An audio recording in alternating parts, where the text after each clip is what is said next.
Thanks for joining me, Jack Armstrong. So for those that don't know Jack, a little bit of an intro into him. He was rejected by the Australian Defence Force because he had a criminal history. He got his British citizenship and joined the Royal Marine Commandos, came back to Australia, tried to become a real estate agent, hated it, then joined the Australian Army Special Forces Direct Recruitment Scheme, and now is the project manager for Riderwear Gyms, setting up their gyms and retail stores around the country. Now, Jack, previously you mentioned to me that you had a bit of a traumatizing upbringing, which led you to take the army path. What led that army path? Fuck that intro. Good afternoon. Yeah. Welcome. Hey guys, how you going? Look, I can't go into specific details because it's not my story to tell, but and everyone's got their stuff that they've been through in life. But what I've experienced led for me to become was someone who cared for other people and looked after people and was really service based, and also led me to learn lots of different skills because I felt this real insecurity of being abandoned. So I'd constantly learn these skills, whether it was at work or like professionally or relationships or whatever it was, to constantly develop myself because I was so afraid of this falling behind, which led to great success. But it I didn't really understand it when I was younger.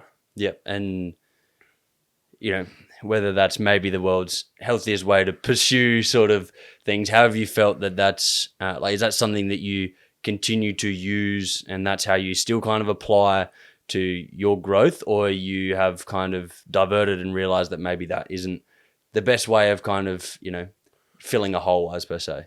No, relatively through it now, as a more settled and secure adult. But it led to amazing things. Like when we used to work together back at the gym. Yep. The old owner needed a website for the gym, and I went and got a quote and got a bunch of companies to put forward proposals to build our website, and I was like, I could fucking do this. And I figured out how to do it and ended up doing it, and that's how I started building websites, and then that became a side hustle for years, and then moved into e-commerce, building online stores for people, and then myself, and doing drop shipping and all these other things. Yeah, it led to just wanting to learn stuff rather than just accepting it as I'll get someone else to do that. It's like, well, how can I do it? And it was cool. So you've always had sort of that curiosity mindset as far back as you could sort of remember as well. Yeah. There's no reason why I couldn't do it. If someone else can, why can't I? And then that sort of led to that sort of pathway. But then I also needed to learn how to bring people along for the journey. As I got into management and leadership, I found myself hoarding responsibilities because I was like, I can do it the best. And I was pushing away my team because I just wanted to do it to the best of my ability. But what I didn't realize was you got to let people in, teach them, let them fail, and develop them. How'd you it's not easy. Ego is a wonderful thing, especially in a young male. We can all, any males listening can understand that wholly and solely. So how do you let that go? When did you find you started to let that go? Was that army days? Was that Riderwear days? When do you find, or ongoing obviously, but when did it really start to switch? I don't know. I know the switch. I don't know when it was. I remember just walking around with a real competitive nature against everyone who was in a similar space in life as me. So other guys in the fitness industry, and be not competitive, in a bad way where I'd be rude or anything like that, but I would just be competitive. And then I realized that, that guy over there that I don't even know that I'm thinking about, it's actually a legend. And I started developing these friendships with people that I otherwise wouldn't have, and realized I'm wrong. And it led to me building awesome friendships, relaxing a little bit, realizing you go further together, and just maturing, really. That's just growing up. So you feel like you were resenting people purely based on the fact that you were maybe an element of jealousy in the fact of, at the time, maybe you thought they were doing something you currently weren't, but you knew you would be able to be capable of something like that, or you just, whatever it was, you just kind of, everyone was a competitor to you. And people do it with me now, for example. I can see it when someone doesn't like me because of the idea they have of me. And then they get to know me. They're like, wait a minute, you're not actually a dickhead. Not all the time. But you build this, like it's overthinking, insecurity and immaturity. You build this image of what you think you see, and you cycle that in your head, and generally you're wrong, and you're building a wrong picture. So now what I do is, if I think that, I'll go up and speak to someone. I'm like, hey man, how you going? They're like, yeah, good. Yeah, they expect you to come up and be like, you fucking using that or something? But what I didn't realize I was doing is I was going, man, look at that guy. But I didn't realize the energy I'm giving off is showing that. Then that person hypothetically is returning that energy. And I go, see, I was right. But all they're doing is reflecting what I was putting out in the world. So what I learnt was to stop doing that, approach people, connect. And it led to so many more opportunities, so many more friendships, and proved that over and over and over again I was wrong. It makes life easier. Oh, yeah. You're not walking around thinking every second person wants to fight, or every second person is kind of analysing your life as well. They don't actually care as much as we initially think. In that time, it wasn't competitiveness in the form of aggression or conflict. It was like professional development, developmental, all that sort of stuff of just like wanting to just get that little bit further in the professional sense, probably more so. And it was arguably necessary as well at that point in my life, because it led to this exponential development, like in terms of personal development, like financial, professional, etc. But it needed to end. Like, it has a lifespan. It's like a young man's thing. You're like, fuck the world, I can do it myself. And then eventually you're like, wait a minute, like you need to bring people along and you calm down. Yeah, I think, and I know personally, just with what I'm working on now, business wise, I've for the first time managed to get my first, let's call it a contracted hire as per se. And at the first 6 months of me trying to start this web app, I was like, nah, I can do it myself. And I'm like, I don't want to fucking know how to code. I don't care. I don't care for it. It's going to take me so long to do. But also so you break down that barrier of you can do more with other people. And once the first step of, even contacting this guy in the first place was a barrier broken down. And then you start to realize that now I'm doing twice the workload, and all these other positives start to come off of the back of that as well. And like now say if you're out there with the army and you're training as a team, like if you had that mentality that you could do it on your own, well, you're probably not in a great position straight away, similarly to leading teams and everything that you do currently. Yeah, there's two parts to what you just said. So as a business owner, number one, you have to know how to do everything. You don't have to be the best coder, but you have to understand what it entails. But then you need to hire someone who is proficient enough to actually execute the thing you need done. But you need to know how it works to hold them accountable. Because if I'm a coder and I'm like, yeah, man, it's 12 hours work, $100 an hour. You're like, oh, okay. Here's my money. Yep. Whereas it could be 30 minutes work. And exactly. You need to hold me accountable to that, but you don't need to be the best. If you focus your time on being the best, and you're missing out on all the other aspects of your business, but you need to be proficient at it. You can't ignore it. So that was one big lesson of mine, where I'm glad across the board I understand Facebook advertising, building websites, all these crazy little niches. I'm not an expert at it, but I can hold someone accountable to it. It's interesting because only a few weeks ago when I was talking with Alex, who's in the process of doing very similar to me, web app sort of development at the moment. And we came to the conclusion that we agreed, but he came in, he was like, I don't want to be the master of, I don't want to be a jack of all trades. I want to be a master of one. And I was like, I semi-disagree there. And I think I first heard it from Toby Pearson, a podcast, the founder of Sweat. And it was like, you actually, to be a business owner, you do have to be a jack of all trades for the exact reason you just said. Like if you're leading a team and you go to tell them to do something, and they're like, oh, that'll take 6 months, but it's a week task, or it's all these sort of things, then you can't really lead a team properly if you don't have that knowledge as well. but it doesn't mean you have to be the world's best person either.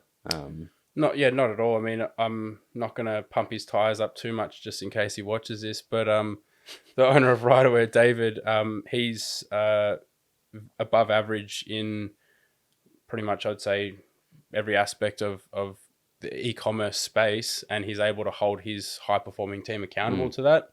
And that was a huge lesson for me, where it's like you can't be ignorant to certain aspects of your business because you don't understand it, or it's confronting. You need to figure it out and then put someone in the seat who's better than you at it. Which is evidently not to say that you have to know everything before you start to go into that, but it just means you're open to at least learning and developing and growing those skills with your team potentially as well. Exactly. It's not like a stagnant sort of thing.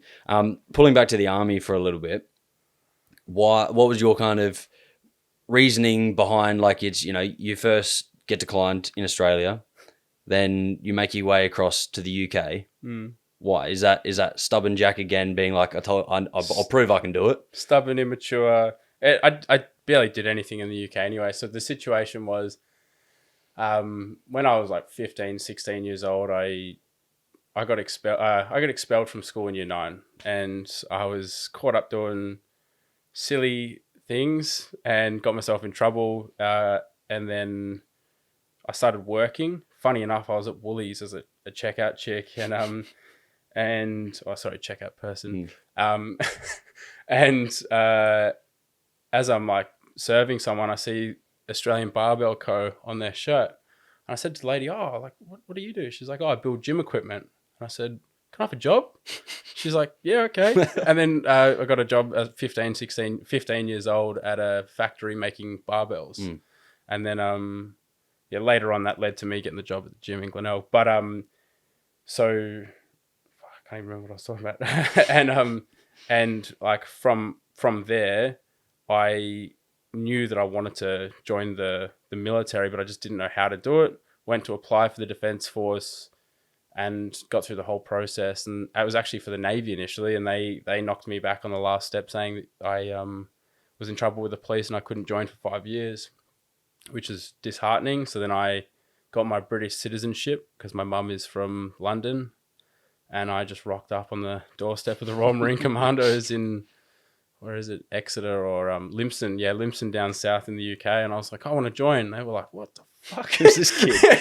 I'm in a full suit. I got a backpack on, and they're like, and it's cold, wet, miserable. Fuck's that accent from? Like, yeah, and they're like, all right, come on. And then I did that for a while. I loved that experience. Like I was like, the military is for me. I love it, but the UK, and particularly that branch of the military was not for me. It Australians do it better. Like they have more money, more better training. Like we're more invested in that side, or they're just operationally over there. It's a low income, like it's not a sought after profession. I think it was like the equivalent of like maybe 40k Australian a year. Yeah, okay. It's for someone who has no other, not necessarily, but it's typically for people that are entry level or maybe don't have as many options in life.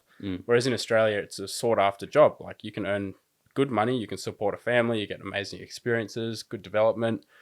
So I realized that I wanted to do it, but Australia would have been better. So I left the Royal Marines and I went to Ibiza and I partied for a month, as you do, then came home. So that's when I knew that the military was for me. So then to get back into an area of the Australian Army or the Defence Force, whatever sort of thing, again, had you gone over that 5 years, or because it was a completely different sector, you were able to go straight back in? How does that work? So the 5 years started from when I was 18. So because they found I don't know how it worked, but basically from when I was 18, the Defence Force's 5 years started from then. So I couldn't join until I was 23. So I think I did the Royal Marines at 21.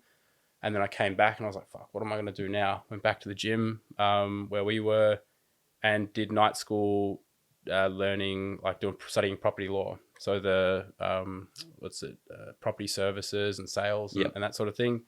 Got my land agent's license and then tried being a real estate agent, and it just wasn't for me. I loved property. I was so interested in it. Then when I went to go do it, it just didn't, but like have that like fire in my belly. Do you think though, like this is one thing that I've noticed massively only, at 23, like not got my life sorted out yet, but straight out of school, similar in the fact that I've tried so many different things. But I constantly found myself coming back to fitness. No matter what it was, you do e-commerce, you came back to, but you're developing, I developed these new sort of understandings of what part of fitness, or it develops further and further. Do you like, as someone who's now not 23 and you've had a few more years under your belt of experience and working in different industries So again, grateful for do you it. think like it's so important also though that people do just go, fuck it, I'm going to try it, hated it, try it, hate it. Like that's where you actually start to learn who you are and who you want to grow into, become, and the values you hold and all those sort of things as well. Yeah, like sort of touching on what we spoke about at the start, when I had that sort of ego complex as a young guy, I was like, I'm going to go do this. And then I'd go and do the thing, and then I'd come back without a win or a success, and I'd be humiliated. But one thing I realized, it took a long time to work through the feeling, was one, no one gave a fuck. Two, everyone was still doing the same thing as when I left. So I'd actually gone and done something, regardless of the outcome. I'd left, figured it out, and gone and got a new experience and got something under my belt, whether it was confidence, an understanding of the world, real estate knowledge, whatever it is. And I'd come back to the same situation where I was, better equipped, regardless if there was a win or loss next to my name. I saw at the time. And I'm so grateful that I did that, because and it's great that you're doing it as well, brother, because you have a safety net, which is fitness, but every time you go and try the thing, come back, you're better equipped. And I mean, we also have a safety net of living in Australia. Like really what's going to go wrong living here as well? And I say this, I mean, I've been able to set this up in mum's back room or whatever. Like it's, I'm not saying everyone in Australia has that, exact opportunity. I'm very privileged and very lucky and very grateful, but that's even more reason to do it. And I think that's where, like, I don't know, like I think I was listening to another podcast of this guy from Melbourne, and he'd moved from Iran when he was like 10 years old. And just the gratitude he had for this country. And you go, what? Like, I don't think many people that are from this country truly understand. Not at all. Like even, where do we go when people go on holidays? Mostly it's Western culture. Or if you go to Thailand, or if you go to these other countries, you're in 5-star resorts, you're living it up. Like most people don't really know how easy life is and how good it is here. And I think that actually gives you even more of a reason to take the risk, take the leap, try a shit ton of things, fuck up heaps of times, like we've all done. Some worse than others, and but you can grow and build from there. Yeah, and especially younger, you're always gonna have a roof over your head if you've got mates, got people that care about you, and just have a crack. I mean, and money isn't important. This is what I try to teach people that that are younger, that I help sort of mentor, is they're fixated on money, but the real goal at the start of your development is experience. Because as your experience increases, your income's going to be low, and then there's a huge shift that when you've got the experience, it goes.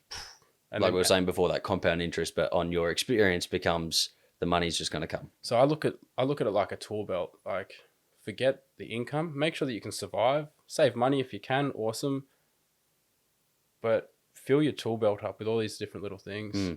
Whatever it is, communicating, being in front of a camera, building a website, anything, literally, like being at checkout Woolies, like learning how to engage with people and make them laugh or ask questions. When I was working at the gym, I'd always ask people, what do you do? Why do you do that? How does that work? Like, and just ask, being curious with life. And then that converts to whatever your version of success is then, whether it's financial or freedom or like quality time. Yeah. And I think that's, it's obviously money. I like to say, you kind of, we can't discard money, but you're perfectly like kind of summed up that whole context of like, you're still working towards that in the future, but you're not looking for that quick fix of trying to have it. Like obviously the understanding money is how you pay bills, but the power in not chasing it, actually starts to attract what is required to get the money as well at the end of the day. And all the skills, the things you've developed now, and in terms of, you know, your self-discipline, your ability to be curious, your ability to adapt in circumstances, is now everything. Your property knowledge, even though you didn't last in that, is now everything that you use to this day in your current role and just in life in general as well, is why it's so important. Yeah, I mean, when I bought my first investment property, I actually understood the process, and I was like, I want this one. And everyone's like, why that one? And everyone questioned me, and I chose it and then picked it, and it did well because I was confident in my decision, and that includes transitioning into business as well, whether it's been helping other people find spots for like little PT studios, or like my work at Riderwear and things like that as well. It's translated and helped me understand how things work and hold my own a little bit more. Yep. And so, what do you then? Now you've managed to grow, you've managed to develop, and you've managed to gain all these skills. How do you want to keep going? Like, is that you maintain that curious mindset? You're just taking, even though you could maybe take the foot off a little bit, it's just understanding that it'll all work out still as well. That is why you can continue to do the same and have the same mindset. Yeah, I think for me particularly, like trying to find calm in my life, like in one aspect of just calm and peace, and then but then it's also focused intensity of, okay, what are my goals, like professional, fitness and health, relationships, social, and attack them with tenacity, but then outside of that also just learn how to just chill and be calm as well, because like I always just have stuff on and burn the candle at both ends, and now it's trying to find that balance and focus on your goals, but then also look after yourself. Do you think that's a matter of, this is I suck at that, but is this something you think, is it a matter of, in your personal experience, doing less or being more present in the things you're actually doing? Because it's very easy to, you finish it to Friday afternoon, after this you go home. It's very easy to be wired still, thinking of work, thinking of, is it switching off or is it doing less? I know I'm pretty different there. I'm pretty spontaneous. Depends on the day. yeah. I'm known to either just, man. How do you switch off? If you're, what are some things you do to try and get yourself to exactly what you just spoke about? I love social time with my boys, and got some good housemates now, and good network of friends that I hang out with. And also cooking. I love cooking steaks. Yep. That's my time. Yeah. And also infrared saunas as well, which I'm probably sure we're gonna touch on. But infrared saunas, ice bars, all that sort of stuff. Even I've loved driving to the beach and putting my phone in the car, locking the car, and just walking and having no technology on me. Yeah. That's a huge one, because you don't realize how much time you spend buried in your phone, even if you're on a walk. Like, fuck, how did I get here? Sort of thing. So I chuck that in the car now and just switch off and just relax. Especially if you're, it aggravates. One thing aggravates me more than anything, I probably shouldn't be aggravated by, even a phone on the table when I'm out for like breakfast, out for coffee, I'm like, get that fucking thing off the table. Like, I'm so bad for that. Leave it in the pocket. Yeah. yeah. But I think it's more like, it's to the same point of, your attention can't be fully somewhere. Like, and if you've got things that you need to sit with, or you've got, when are you giving yourself time to be creative? And maybe actually, the more you take that time, walk down the beach and disconnect, the more you actually solve the problems you were buried in your phone trying to solve as well, because you have a free head to do so. And not enough people give themselves that creativity time. Yeah. I even notice myself in social situations where I'll be there, but I won't be present because my mind will just be like wandering off somewhere else, and just being conscious of that stuff. But I think people understand that about me, and I try to be present and empathetic as well. So it all works out. But it's also life. Like, people have things going on. Yeah. Like, if you've got a big, few weeks of work or something, chances are you're not going to be able to switch off as well as when that settles a little bit as well. Like, it's accepting and maybe releasing some frustration as to why you can't switch off. Yeah. I'm pretty chilled in social environments. Like I don't find it hard to switch off, but yeah, I think I've got a good balance at the moment. Yeah. So you touched on saunas, ice baths. Is that from you enjoy it from a discipline point of view? Is it for a recovery point of view, or is it the switch off? What got you to go down that path of exaggerating the self-care, let's call it? I love the science behind what do they call it, ophthalmology, or like what Huberman talks about all the time, all the little biohacking stuff you can do. Like when I got my Whoop, or whatever the fuck they're called, I just became fixated on the data and trying to understand it and improve it. So yeah, ice baths, saunas, having magnesium, trying to improve my sleep, melatonin. I bought these ridiculous blackout blinds to like cover up all the windows in my bedroom, and like so that I had pitch black room so I could sleep better, and it was amazing. But what I didn't realize is from the outside of the house, it looked like I'd covered all the windows with tin foil. It looked like I had a meth lab or something. So that didn't look great. That's not ideal. All the neighbors were like, "What the fuck's going on there?" But yeah, I love learning and improving, and the experimental side of it, and just getting it better and better and better. Now I wear it every day, and it's surprising all the little behaviors you pick up just by gamifying it as well. Yeah. So you think that the strategy of gamifying is kind of a strong point in any aspect of self-development as well, is like, rather than just being like, I'm going to do this. And it's like, well, now there's no why, there's no steps, there's no stages. It's kind of like, video game character. You're kind of upgrading yourself every day and all those sort of things. Yeah. I mean, some stuff, like if I fixate on it, I'll just learn everything about it. And then other stuff, it's like I just don't care sort of thing. Like at the moment for me, it's chess and boxing. Like I love those two things, and I'm trying to learn everything about it, but then I could do something else, and I'm just like, whatever. Yeah.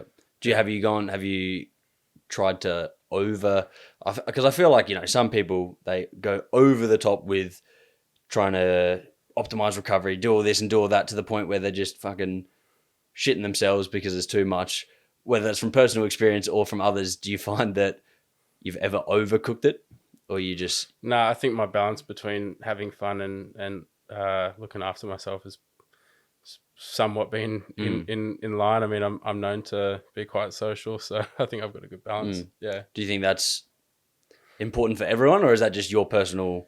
That's what kind of makes you tick a little bit as well? You're a bit more... You really, fuel on the fire when you're around people.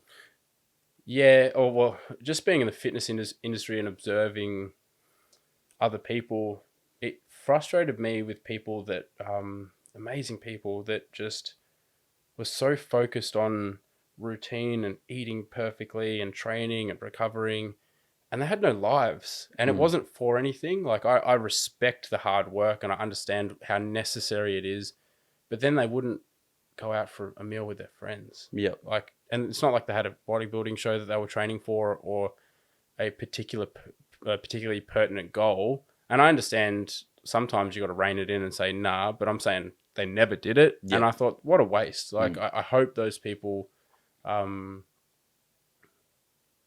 learn balance in life, and when to switch it on and knuckle down, and when to go, you know what, maybe a bit of social time and quality time would be good, because imagine getting 40 and being lonely because you didn't connect with people then. So still get hit by a bus one day. Yeah, exactly. So my bus is not far off, so I reckon I got to so you can live it up a little bit. I got to squeeze a bit more fun in. Yeah.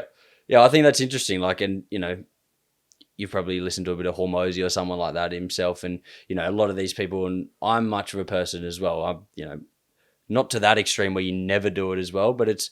Some people will find enjoyment in not doing those things. It is the work. It is the training. It is that is really what makes them go to bed at night and be like, oh, I feel so good, and like I am happy. But probably a lot of people lie to themselves out of insecurity to the fact that they need that perfect body and need that. And, like it's okay to, it's not saying you have to go out and eat Maccas if that's not what you want to do, but it's okay to just be up for an hour later one night. I look at Hormozy, and he's got a partner and a relationship which is unshakable, and a connection that gives him this stability to fucking drive ahead and build something. And no doubt has a good network of friends that he can call up, lean upon, bounce ideas off. There is an element of fulfillment there. From observation, I assume, where he's got that element, that pillar in his life. Like I call it the pillars of resilience. Like you need that social and element in your life. And these people had nothing. And I'd be like, come on, I'd invite them along and just try to just get them out of their shell a little bit. Yeah. And hopefully they did. Yeah. Yeah. Well, there's an unhealthy side to the hustle, the grind sort of culture as well. And I think, and also it's very easy, just the same as someone can flash a Lambo and this perfect lifestyle and have so much money, you can flash this lifestyle where that hustle culture makes you happy and makes you, well, maybe not even happy, makes you content, but maybe it doesn't. Maybe, they're lying to themselves because when they post that video, the likes actually clock up because everyone's like, oh, I fucking woke up at 4 and I don't go to bed until 11. I'm like, try that for a week straight. Tell me how you feel after 4.5 hours, 5 hours sleep. Like, it's probably not going to work. I think it's the same sort of ego-driven Instagram posts. As long as someone's happy, man, that's all I care about. As long as they don't force it upon me. I mean, yeah, that's it. Yeah. Another the perfect point is you can have different things. And I think this is very similar. I was actually talking to, unfortunately, one of my clients brought up Married at First Sight this morning in our session. I was like, yeah, no, mate, I'm not watching that show. But, and then we got down the rabbit hole talking about relationships, and what you may want in a relationship is different to what I may want in a relationship. And that's perfectly fine. Like it's, if someone stands up here and they're like, no, I want to be the breadwinner and I want my partner to take care of the kids and not work or something.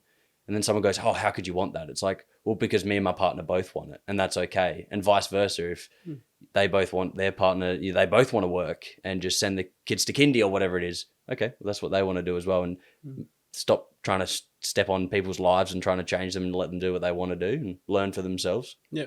Yeah, I think as long as you're transparent about what you want and give the person the opportunity to choose what they want, and if it works for them, that's all you can expect. If you try to change someone, it never ends well. Yeah. So yeah. Now within reason, back to current employment. There you go. What are like you're now in a more leadership sort of role.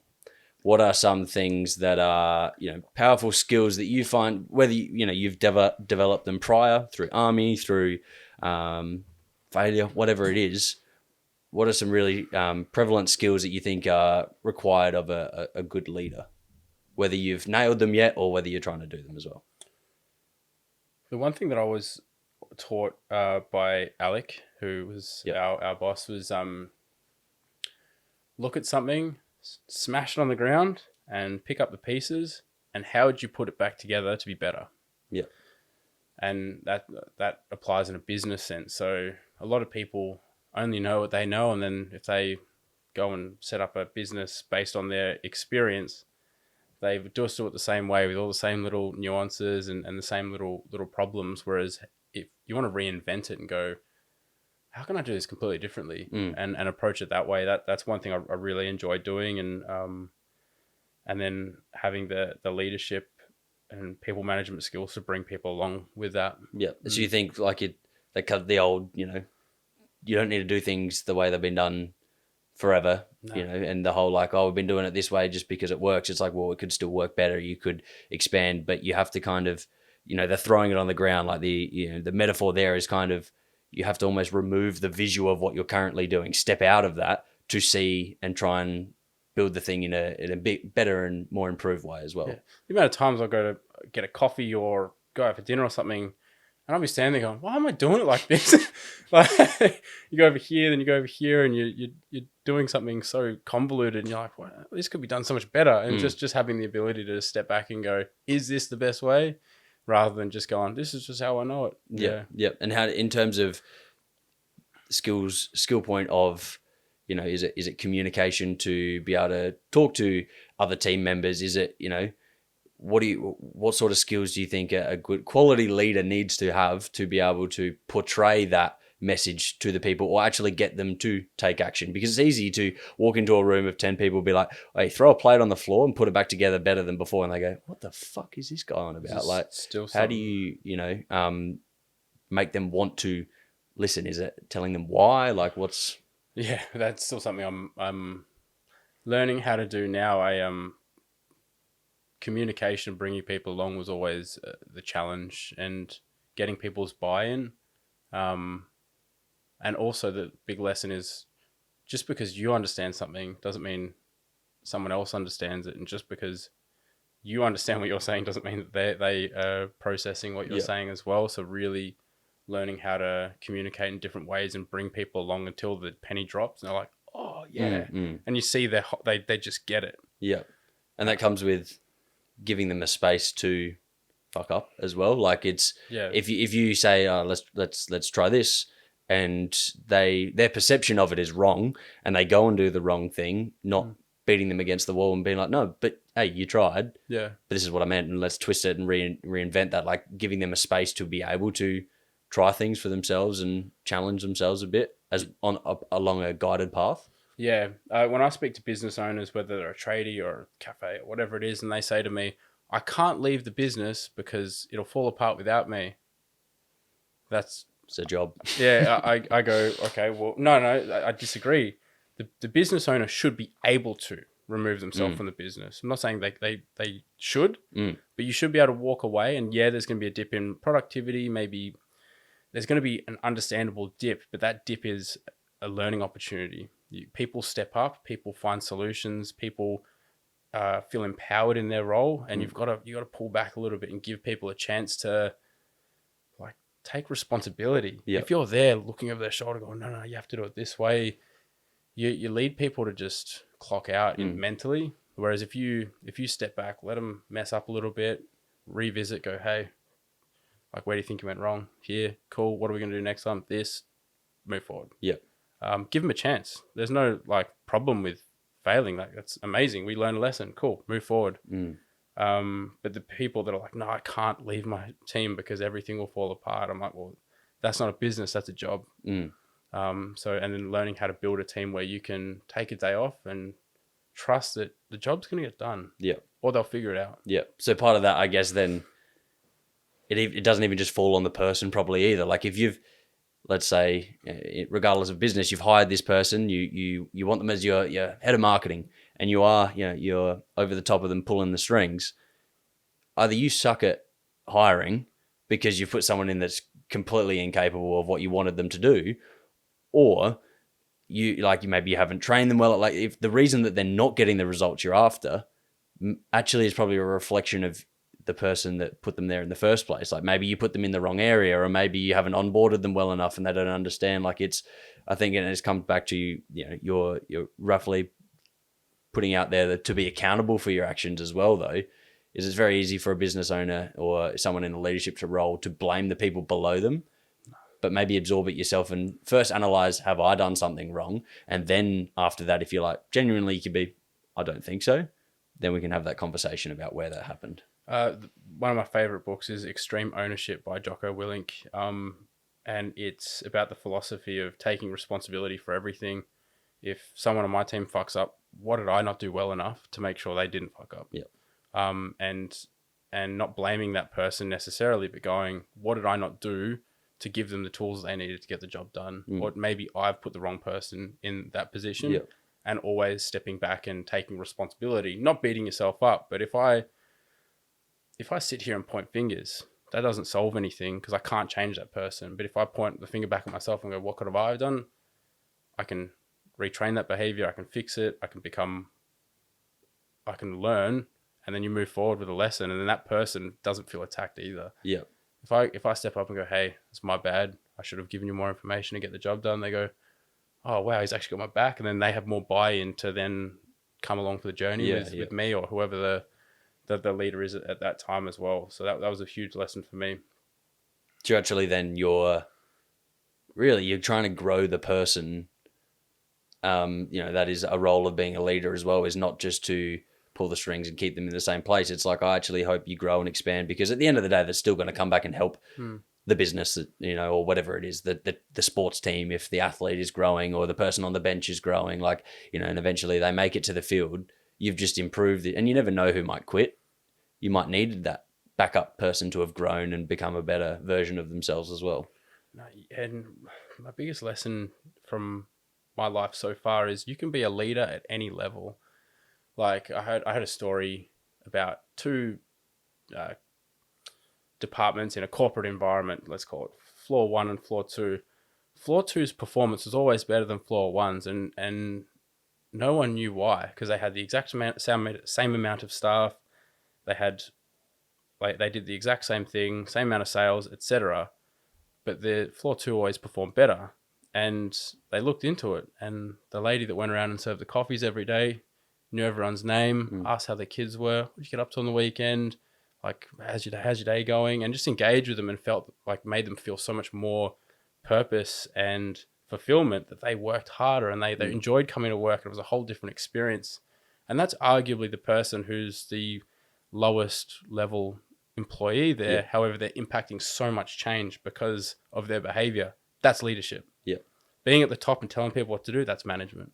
And that was a huge penny drop moment for me, where it's like, I don't care if I'm out there sweeping the streets or anything like that. Like, how can you be a leader? Yeah, I like that.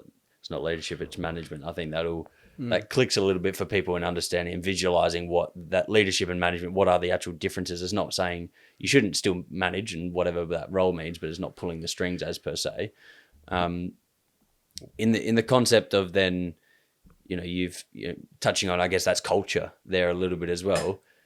I don't know, have you ever seen the movie Moneyball, the baseball movie? It's funny. I somehow only just recently watched it. One of my clients was like, "Oh, have you watched Moneyball? Best movie ever." I was like, "Oh, fuck it." Went home and watched it that night. And it was really interesting because that movie's whole based around, they don't look at the person at all and look at the success they have based on purely statistics. For people who haven't watched it, their budget is fuck all compared to all the other Major League Baseball teams, but somehow they still make it to the final. They lose, but they have a win streak and everything. Did you spoil the movie for me?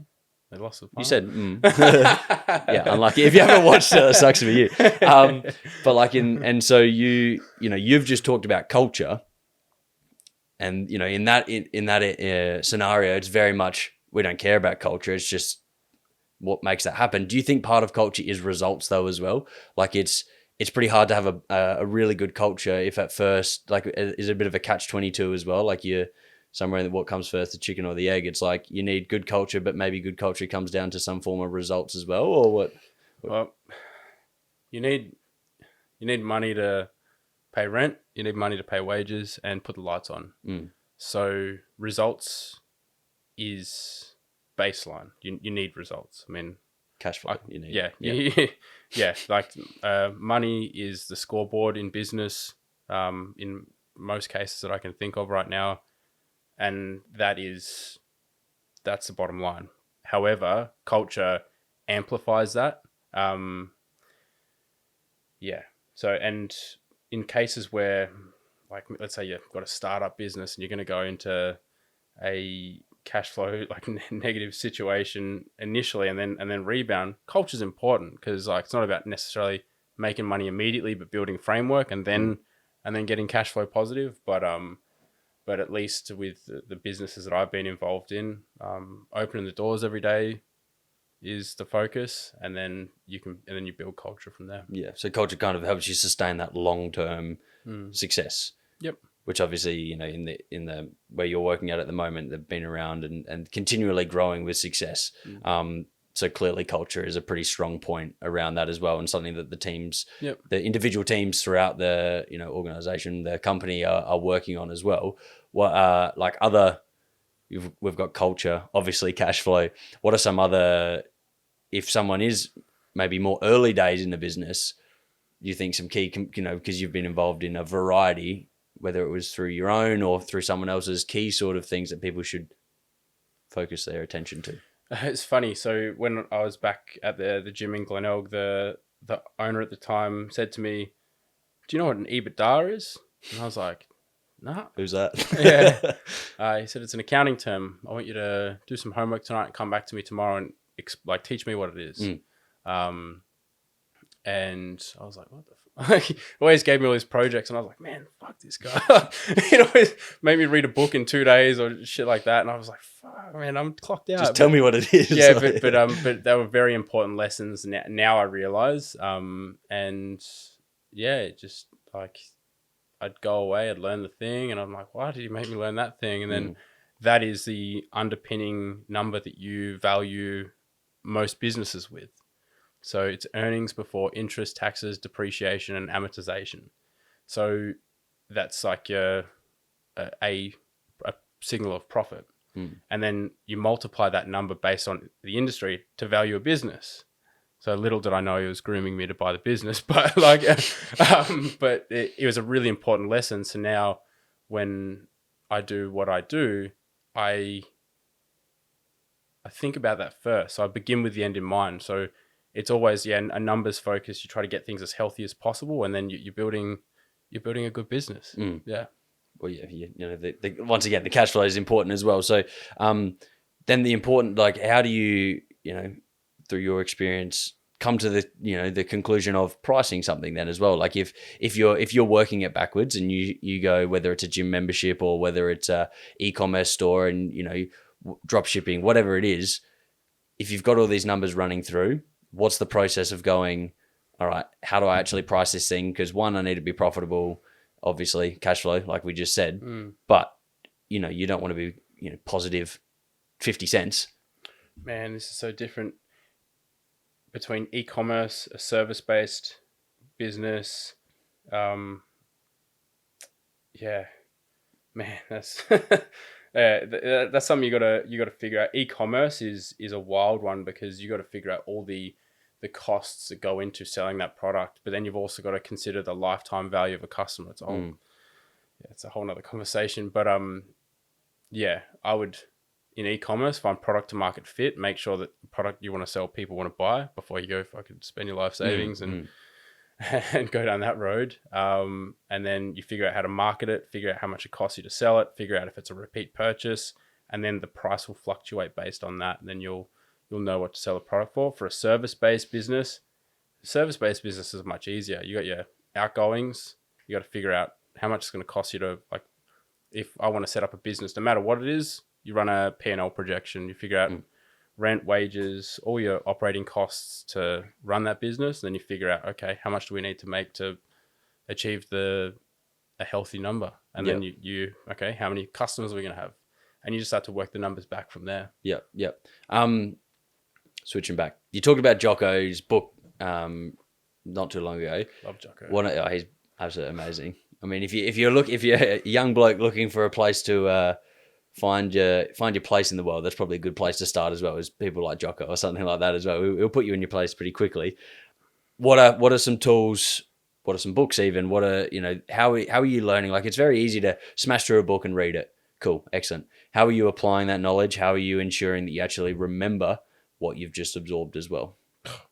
Man, I've read books where I'm like, did I fucking absorb any of that? But I think the act of just doing it is powerful. I think you're investing in yourself and you're committing to being better. I've got books on the shelf that I've read where I'm like, I don't remember that book, but then I sit here and I talk to you and I'm regurgitating stuff that I've read in a book ages ago. And also when I'm leading people and talking, and then it's a teachable moment, I'll just go bleh. And then this little gem that I picked up from a book or a conversation ages ago just comes out. So I think just investing in yourself, whether you retain even 5-10% of it, it's better than you were. Yeah. So it's probably the fact of you may not actually realize how much you've actually got out of that piece of learning as well. But day to day, you're just going to randomly be like, maybe it'll click. You'll be like, oh, fuck, I do remember learning that. Or maybe you never even realize it, but it's all growth, knowledge, and expansion as well, whether it's podcast, audiobook, reading, taking notes, studying the book. Like, you're going to walk away consciously or subconsciously with some growth. So you just got to fucking read it. Just do it. Committing to being better. And it's like a subconscious thing. I mean, once you make that decision within yourself and start reading a book and making those changes, it's just a whole energy shift. If I sit down with a book for the first time and finish it, I'm not going to be that much better than I was. But I can't even imagine how many books I've read to this day, podcasts I listen to, and constructive conversations that I've had. They just have this compounding effect, and before you know it, you're sitting here talking to people about Yeah, about the exactly. things that you've learned, sort of thing, and hopefully helping other people. So yeah. Is there a place like if for someone that was in your position prior to, or maybe well, let's take it back to when expelled at school. What's in the space you may have been in at the time, there's going to definitely be people that are feeling like they may be in a similar, maybe not exactly the same circumstances. What would you advise someone do to try and navigate themselves onto the right path? Is it, really just going out there and trying something new, or is it starting small with little, like what would you advise there? Well, for me, I didn't grow up with much in terms of things and experiences and opportunity. So I wanted all the material stuff and the superficial stuff when I was young, and then realized it was more about freedom, and my perception of success changed. But you've got to want to be better, if that makes sense. Like, you can have two identical twins that go through the exact same upbringing, and one goes down one path, one goes down another. It's a real internal decision, and I think making positive choices like personal development and wanting to not accept yourself as you are, but go like it doesn't matter what's happened to me. It doesn't matter the way that I'm expressing that to the world, but what am I going to do about it? And just taking responsibility for it. Like, Not playing victim. yeah, Which and doesn't mean that's easy. And that's, not at there's all. people that have been through shit Terrible that you things. shouldn't need to try and get over. No, and But at ages that you should not be going through stuff. Yeah. Anyway, but it's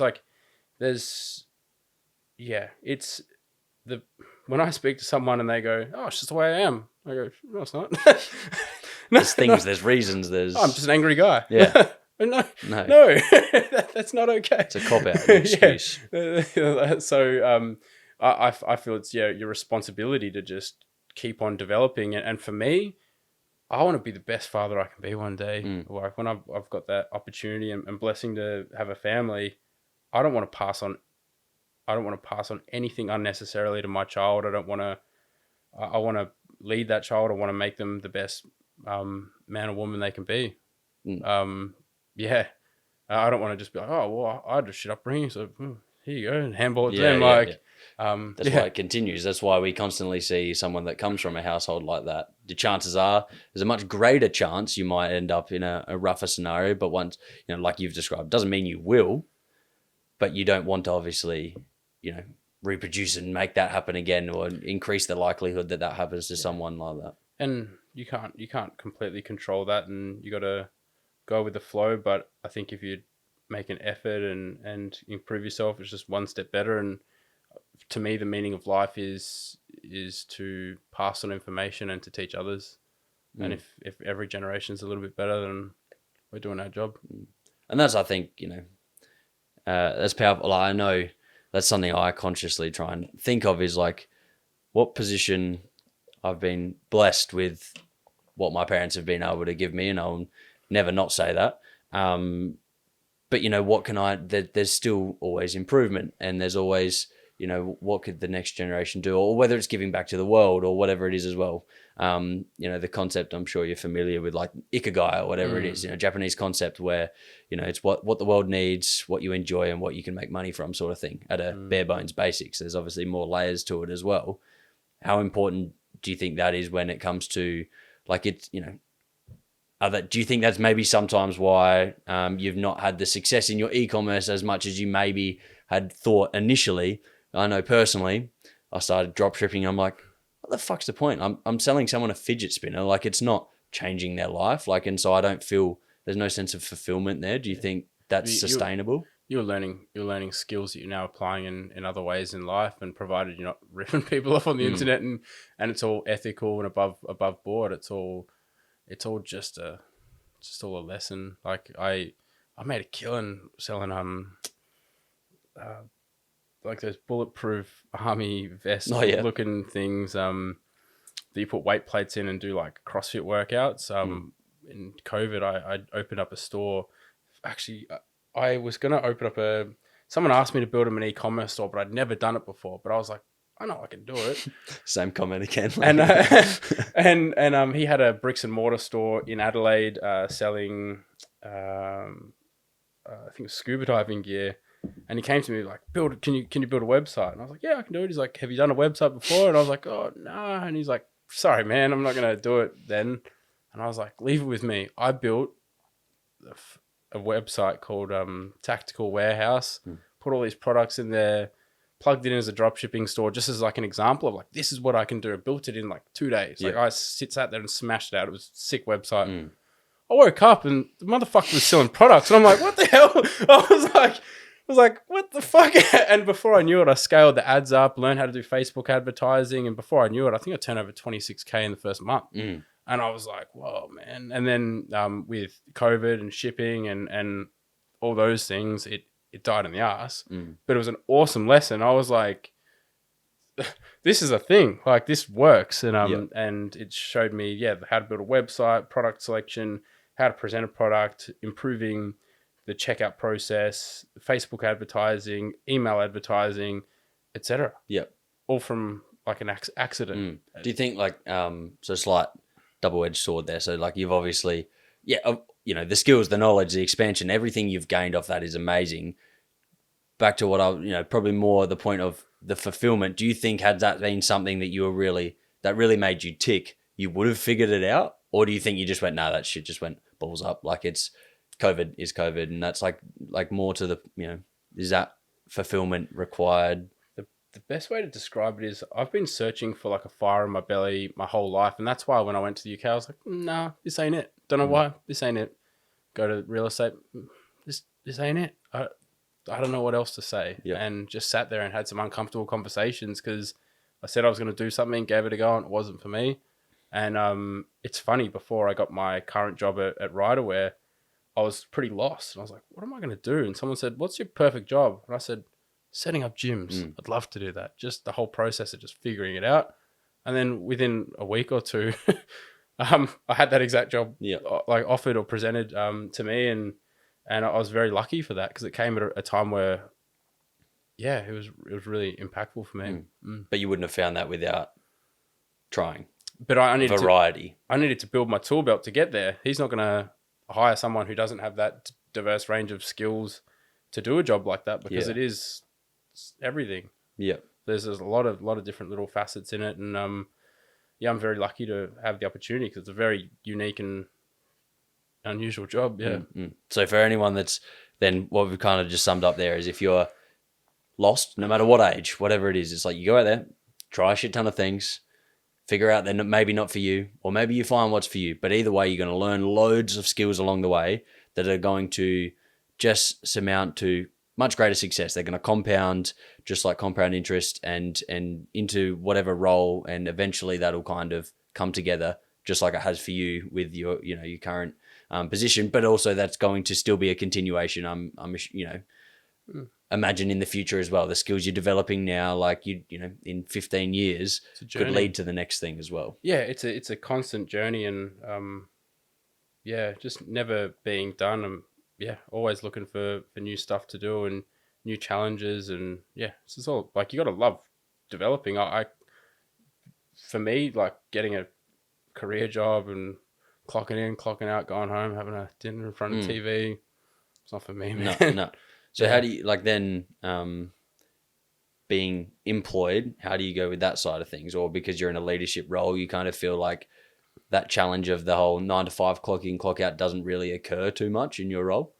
It does, but the one thing I'm lucky to do, and there's so many in the place that I work, being is it an entrepreneur where you approach problems like a business owner would and consider the broad aspect of the business in all of your decision making, rather than going, I'm a marketer, I'm just going to think about this from a marketer's perspective, stepping back and going, okay, how does this decision or idea impact sales? How does it impact the customers? How does it impact all the different aspects of a business and finding like comprehensive solutions. I love that shit. Yeah. But not everyone does. That's it. And you've always seemed to like that as well. And I Mm. think that's to our point of not everyone will like that. Mm. Maybe there's someone that does want to just, if they do want to just go, I want to be this. Mm. And it's like, all right, well, you probably won't be in a leadership role or that entrepreneur you're talking about, but that's okay. Like if that's because if, like you said, if that was what make you happy, that's what makes you content, then who is anyone to judge, sort of thing as well. Everyone's got a role to play, like just like the story before, the lady serving coffees. That's a vital role in that business. It's not for me particularly, but I know one of the most inspiring people I've ever met, Tanya from the gym. She knew everyone's name. Yeah. When they walked in and out. Yeah, and she was an asset to the business purely for how she made people feel. Mm. And that's amazing. I think there's a power also in no matter what you're doing, whatever past role, whatever it is, it's actually giving 110%. One, she was always smiling. So, you could tell, no matter what the job was, she was loving it because of the effort she was putting in. And she actually she challenged herself to be better at what she was doing, no matter what the role is. Yeah. And that's how you can actually find enjoyment in a lot of things that maybe other people don't. Because how many people still, maybe someone's thrown in your position, they might not enjoy it because they don't try and they don't really absorb and make the most of it as well. And, that's a very privileged and amazing position to be in, but they throw it away because they just don't try. Yeah. Just like for me, when I was in real estate, it wasn't for me. And then you put someone else in that position, they go, I'm so happy to be here. Yeah. So it's not about what you do. It's about just finding the thing that you are invested in to do the work, really. Because with my job now, I mean, like I enjoy what I do, and it doesn't feel like, all right, I'm clocked out now. I'm not going to think about it anymore. Like me and the owner will be texting 10 o'clock at night, being like, oh, what about this? What about this? And actually care. And that's a really nice feeling to have, because if I didn't care about what I was doing, I'd be depressed. Yeah. Yeah. And that ikigai, that purpose, there's no, what's the point, as per se. And so, clearly David has the skills you just said of a really impactful leader as well, as someone that's able to lead a team and make you feel exactly how you want other people to feel as well when you're leading teams as well. So that's really, really, really powerful. So we might wrap things up. So if you can run across there and get yourself some dinner. But I appreciate you coming on. So for any young people that were listening, especially young males, any position you're in, I think there's a lot of power in what we've talked about there as well. And no matter what position you come from, is just about taking accountability and understanding that the only thing you can control is your actions and your response to a specific situation as well. Yeah, I agree. Excellent. Thanks, Jack. Thanks for coming on. Thanks, brother.